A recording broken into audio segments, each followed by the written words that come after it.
कामाची रूपरेषा दिलेली असते. कामाची रूपरेषा ते आपल्याकडून माध्यमातून साध्य करून घेतात आणि केंद्राला त्याचा अहवाल सादर करतात, जेणेकरून आपली तयारी, आपली परफॉर्मन्स कसा आहे त्या आधारे आपल्याला ते निधी देतात.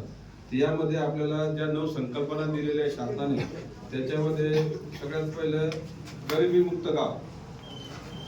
गरिबीमुक्त गाव म्हणजे आपल्या गावामध्ये जी काही गरिबी असते, समजा गरिबी म्हणजे अन्न वस्त्र निवारा हे सोडून अन्न वस्त्र निवाराची गरज तर शासनामार्फत आणि आपल्या वेगवेगळ्या म्हणजे मोलमजुरीच्या माध्यमातून भागवतो.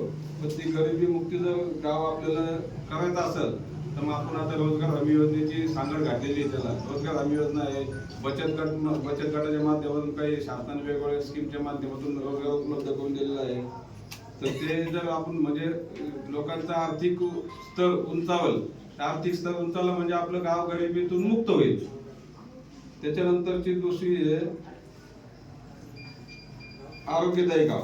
आरोग्यदायी गावामध्ये आपल्यामध्ये जे काही लहान मुलांपासून ज्येष्ठ नागरिक आहे त्यांना प्रत्येकाचं आरोग्य आपल्याला कसं सुदृढ निरोगी ठेवता येईल अशा माध्यमातून त्यांचं आरोग्यमुक्त गाव, आरोग्यदायी गावासाठी काय मग आपण वेळोवेळी लसीकरण करणे, त्यांचं मोफत आरोग्य तपासणी करणे, बालकांचे आरोग्य तपासणी करणे, बालकांना पूरक आहार देणे, आवश्यक असलं तर त्या उपलब्ध करून देणे याचा समावेश होतो.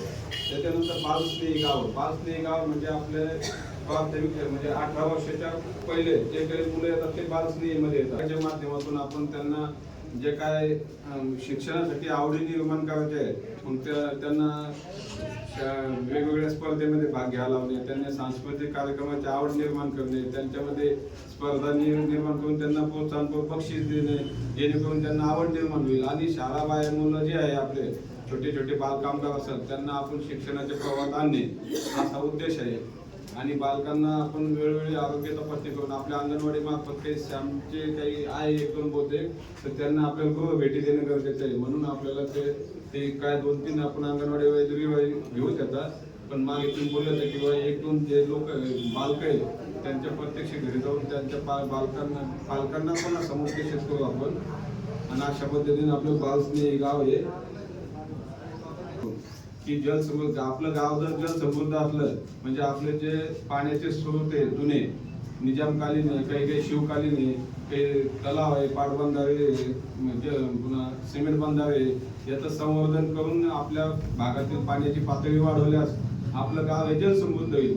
याचाच एक भाग म्हणून आपण 3 वर्षापूर्वी आपण 2-2.5 वर्षापूर्वी आपण आपल्या पाझर तलाव क्रमांक 1 मध्ये 2000 फूट लांब आणि 10 फूट खोल चारी खोदून तिथं म्हणजे 500 मायक्रॉनची आपण पन्नी टाकलेली आहे. आज त्याचा आपल्याला फलित आता दिसणारच आहे. मागच्या वर्षी पण पाणी साचलेलं जातं, या वर्षी पण